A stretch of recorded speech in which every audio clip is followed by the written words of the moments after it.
That sends us back to Team Souk for our next semifinalists. Please welcome Casey Box.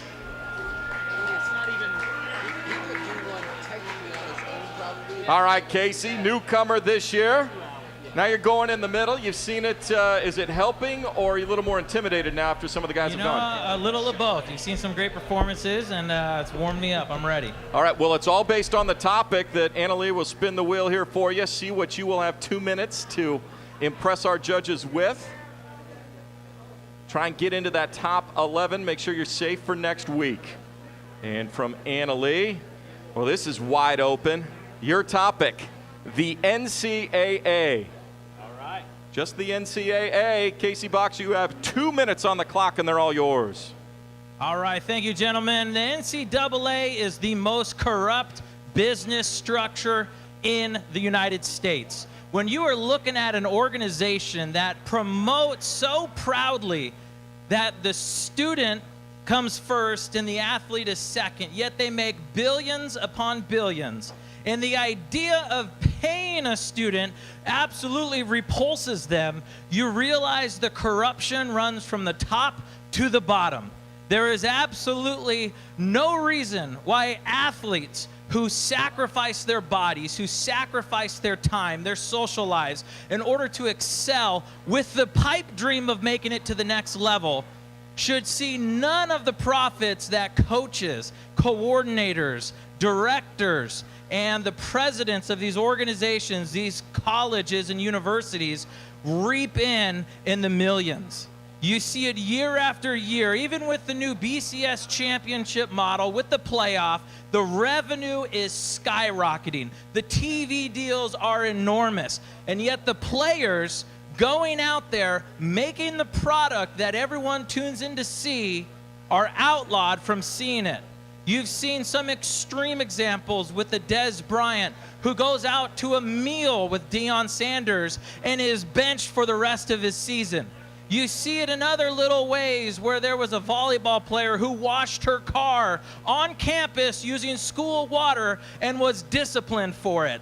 The rules are ridiculous. The fact that it's an outrageous idea to them, outlandish that anyone would even suggest they pay the athletes, shows how little they are aware of the greed and the corruption that they have in their midst. Thank you. Thank you, Casey Box. Strong, stay on here real quick. I see a striking resemblance in hair. He's my role model. With Souk. What'd you think of Casey? Well, clearly you're a handsome man with a devastating style of fashion. Near and dear to my heart. Dickies, I'd like to see that be Pendleton or Filson, but Dickies is acceptable. That's a solid effort. No, I thought that was, I thought Jarvez set the bar, and I thought you matched Jarvez. You were comfortable. You were well thought out. You had examples. It wasn't like you were just saying you hate the NCAA. You actually had a couple stories you were able to pull out from the back of your mind. I said, of what we've seen so far, you and Jarvez, by far the two best. So if there's a leader in the clubhouse right now, I think it's neck and neck between the two of you. I thought that was great. I thought that was absolutely a solid effort. Let's see if our judges concur. We'll start with Luke Anderson. I don't think there's any question about how you feel about it. That's, I think, one of the things that we've talked about with some of the other contestants so far is, you had no wishy-washy feelings one way or the other. You took your point and you just ran with it. I thought you delivered it really well. I mean, Souk hit it right on the head, that having examples to back it up. This is how I feel up front. This is why I feel it throughout. You even had a good finish to it, so it's hard to find a lot of place to criticize. It was great. Dusty. The best part about it was the fact of your recall. Everybody knows the Dez Bryant story, but you brought up the volleyball player with the car wash, and I think that, having that ability to think that quickly on your feet is something special. I know you're from the North Audition. Are you from Vancouver? I am, yeah. What high school did you go to? Fort Vancouver. Fort Vancouver. So it could have been, Trappers. This is a Mountain View guy. That's a Mountain View guy. I was just seeing if maybe you went to Mountain View and then the trifecta would be there. My senior year, my American Legion baseball team teamed up with Mountain View, and I played with this guy. I ran into it was your wife? My wife, Yeah, yeah. I ran into your wife this week, and she said we played baseball together, and I had forgotten about that, but I was at the Vancouver audition.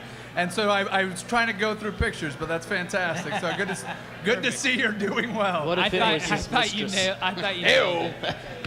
He's my love child. And Well, how old everybody- are you? How old are you? I'm 32. Are you Mormon?